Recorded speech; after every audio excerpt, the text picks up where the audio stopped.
Bom dia, galera! Aqui é a professora Thalissa. Teremos mais uma aula de biologia. Hoje nós vamos relembrar um pouquinho sobre o sistema nervoso. Falaremos sobre a estrutura dele, que são os neurônios, né? A célula básica, né? Que são os neurônios. E também sobre as sinapses.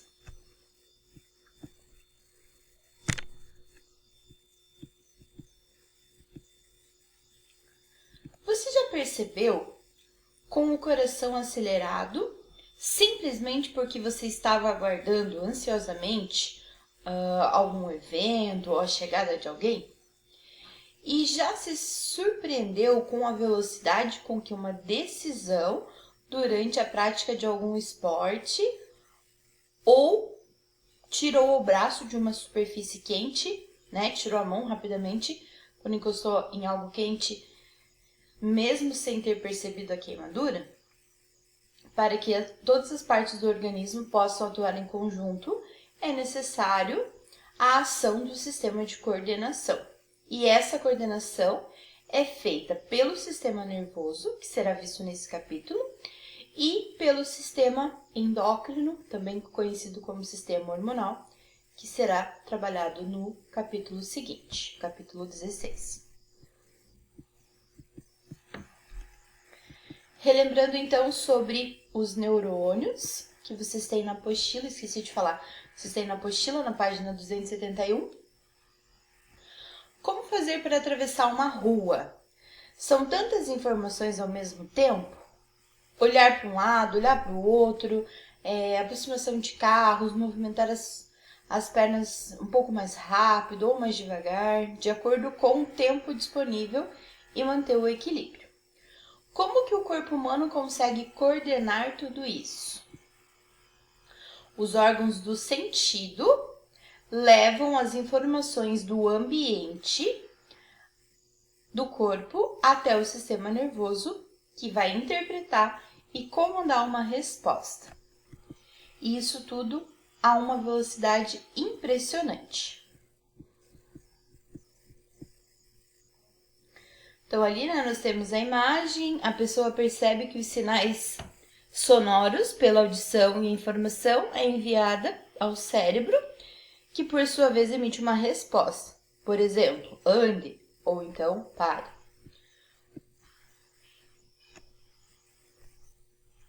Mas não é apenas nessas situações que o sistema nervoso funciona. Ele coordena todas as ações do organismo, como batimentos do coração, a respiração, a digestão, entre outros. Para começar a entender a extensão das funções do sistema nervoso, vamos conhecer melhor as suas células, os neurônios, que são especializados na condução de impulsos nervosos. Um impulso nervoso é uma mistura de fenômeno químico e elétrico, graças a uma propriedade chamada de excitabilidade. Praticamente, todas as células apresentam essa função, mas algumas, como os neurônios e as células musculares, especializaram-se em reagir e em responder mais rapidamente a tais estímulos. A estrutura de um neurônio possibilita a transmissão desses impulsos nervosos. Apresenta expansões ramificadas nas suas extremidades, que são os axônios e os dendritos, e o núcleo que se encontra no corpo celular. Bom, então aqui nós temos a estrutura, né? A representação esquemática de um neurônio. Ele apresenta o núcleo na região central. Em torno do núcleo temos o que é chamado de corpo celular, essas ramificações que são os dendritos e esse eixo aqui que são os axônios. Então, basicamente, o neurônio é formado pelo corpo celular, pelo dendrito e pelo axônio.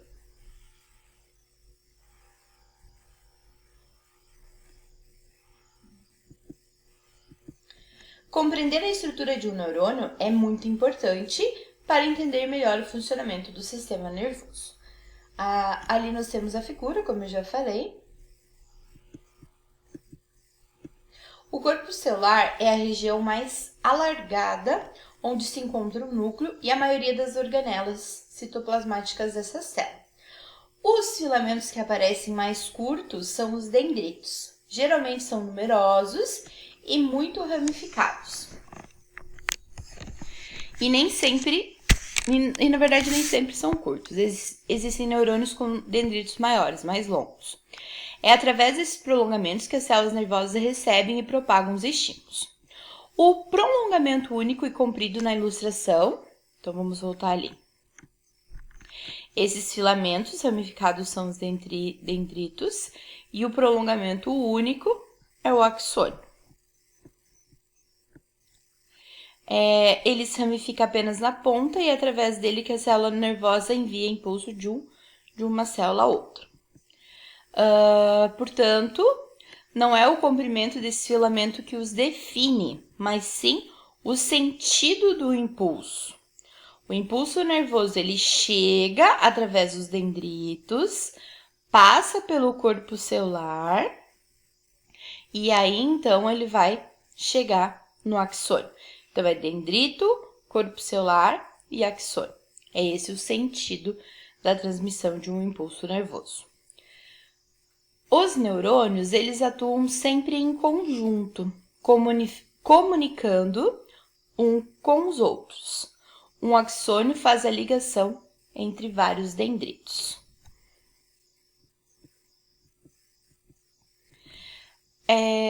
Você sabia? Neurônios não se reproduzem.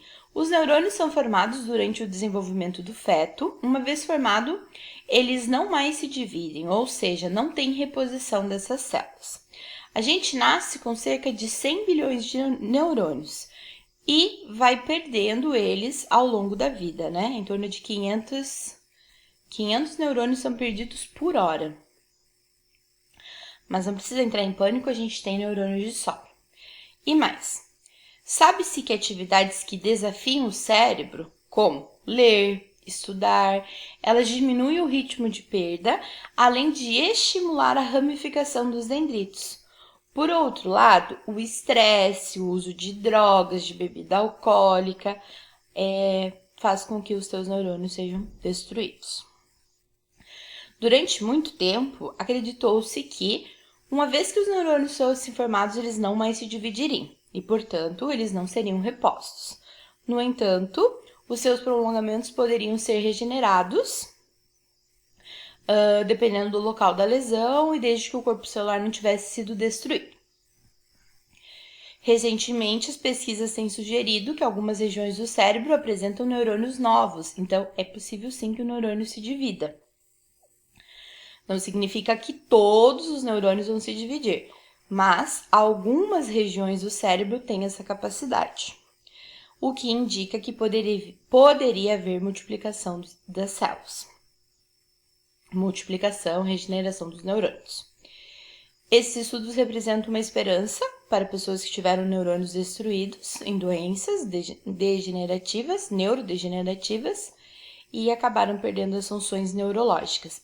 Existem, inclusive, algumas ações, algumas funções que a gente pode fazer que colaboram aí, né? As pesquisas mostram que isso poderia aumentar essa renovação, essa substituição de neurônios velhos por novos neurônios, vamos dizer assim. Atividade física, atividades de lazer, né? Que evitem, que diminuam o estresse, não consumir bebida alcoólica, muito menos fazer uso de drogas. Alguns alimentos, como por exemplo o ovo, seria uma fonte rica ali de proteína que auxilia na recuperação, na regeneração desses neurônios. Outras atividades também que estimulem o cérebro. Então, por exemplo, se você faz uma ação sempre com a mão direita, você passa a fazer essa mesma ação com a mão esquerda. Por exemplo, eu abro a torneira com a mão direita. Eu vou tentar abrir a torneira com a mão esquerda. Isso tudo está estimulando o teu cérebro. Então, isso faz com que os neurônios possa contribuir, né, para que os neurônios se regenerem.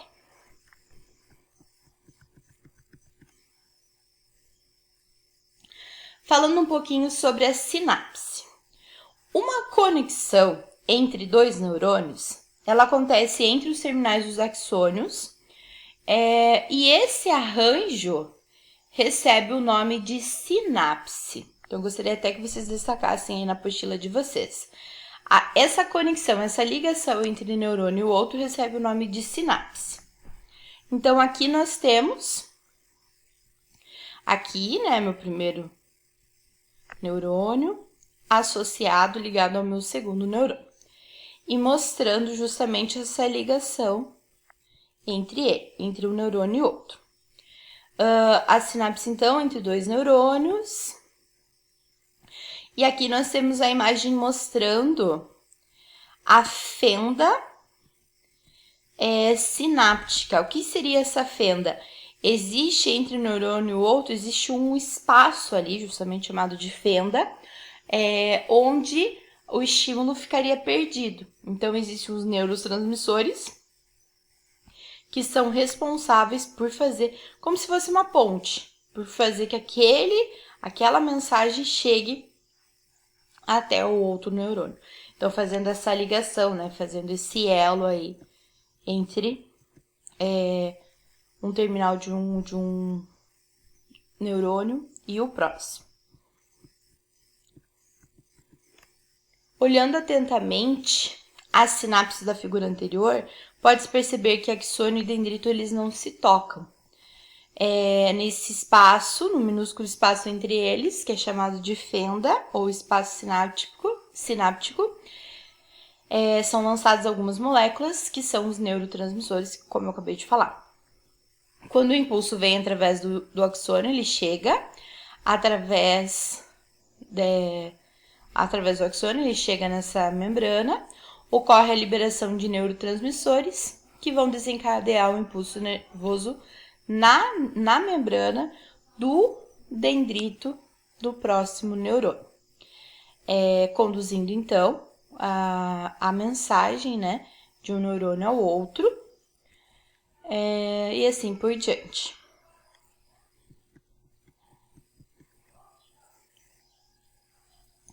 Então, nós temos novamente, né, a imagem mostrando essa região da fenda sináptica e aqui seriam esses neurotransmissores fazendo a ligação, né, gerando esse impulso que irá se propagar na membrana do próximo neurônio. As células nervosas formam ainda sinapses com os músculos e também com glândula. Glândula é uma estrutura que vai secretar, que vai liberar uma substância.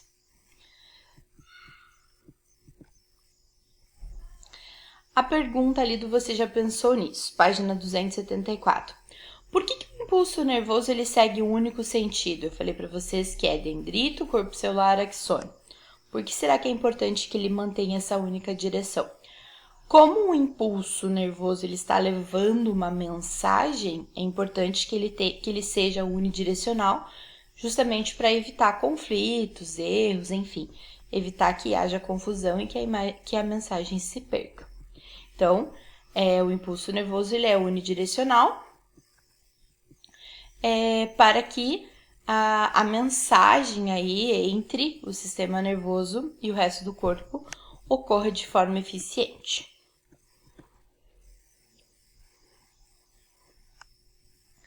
Vamos falar um pouquinho agora sobre o de olho no impulso nervoso.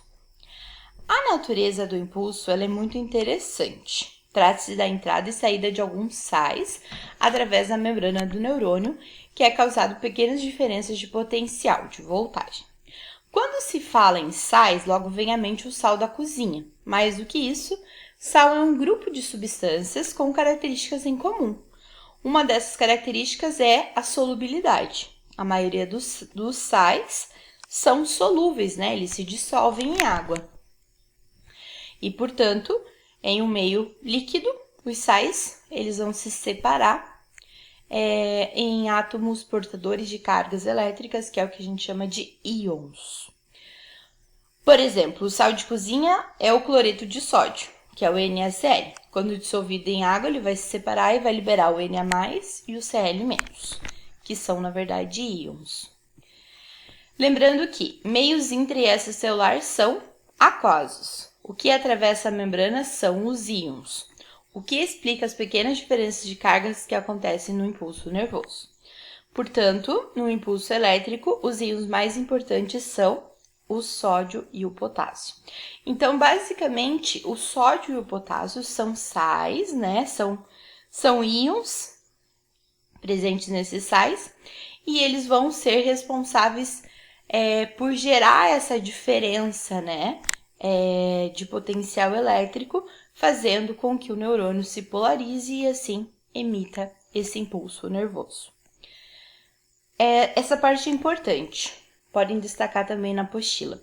Os neurônios, eles costumam ser classificados em 3 tipos, conforme as suas atividades. Nós temos os neurônios sensoriais, ou também chamados de sensitivos. O que seriam os neurônios sensitivos?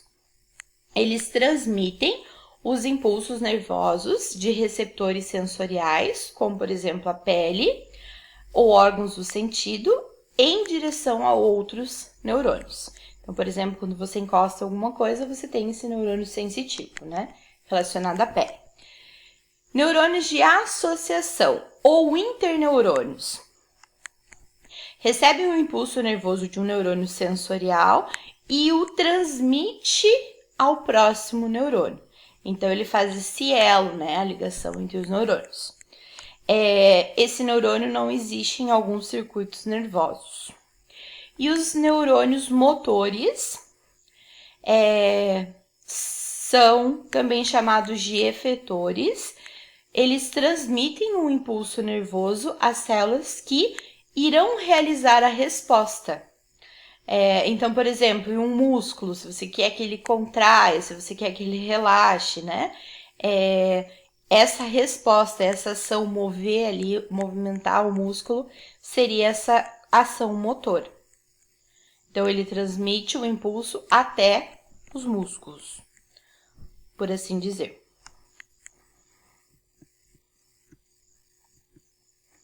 Aqui nós temos uma rede de fios, os nervos. Você já deve ter visto o arranjo de uma fiação elétrica, que é colocado no interior de paredes. Observe que o arranjo dos fios dentro desse conduíte, conforme a figura. Os prolongamentos dos neurônios, eles se organizam em centenas de feixes, chamados nervos, que lembram o mesmo arranjo observado no fio. Então, nós temos ali, a gente tem essa comparação, né, a estrutura do nervo, comparando ali com a estrutura do conduíte anterior.